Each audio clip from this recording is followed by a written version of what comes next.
Digitisation पे है और काफी स्ट्रांग पुश यहाँ पर भी बनता हुआ हमने देखा। ओवरऑल सरकार की किस तरह की नीतियां हैं? Agri stack of course is something which is the talk of the town.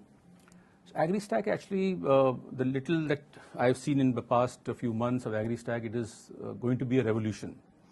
So in terms of the farmers registry, कि हर फार्मर को हर किसान को एक पहचान मिलेगी, उसका कहाँ उसकी ज़मीन है उससे उसे लिंक होगा, उसने क्या फसल उगाई है उसका डिजिटल सर्वे होगा, और उसके बाद जो बाकी भी कई संस्थाएं हैं उनका भी रजिस्ट्री उसके अंदर रहेगा। फर्टिलाइजर कंपनीज हों या उसमें पेस्टिसाइड हों या सीड्स हों, बैंक्स हों।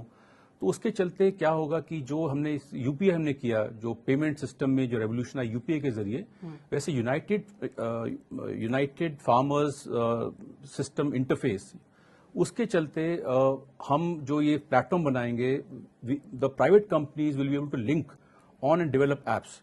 अब एक एग्जांपल दे रहा हूं मैं आपको कि अगर बाकी तो इसके बहुत फायदे हैं, बट एक फायदा जस्ट फॉर योर रेफरेंस की है कि अगर कोई कंपनी है जो कॉटन के फार्मर्स को टारगेट करना चाहती है for some new variety of seeds और फॉर सम न्यू पेस्टिसाइड और something that they come up with, so through this payment, through this interface that we will have of UFSI, the company can target only the cotton farmers. For a banker, if he is to give a loan to a particular farmer, that will be a job that can be done in minutes, because सारी information उसके पास है, उसने क्या फसल उगाई है, उसका कितनी जमीन है, स्केल ऑफ फाइनेंस क्या है, तो मिनटों में वो जो लोन अभी दिनों लगते हैं, हफ्ते लगते हैं, वो मिनटों में सॉल्व हो जाएगा।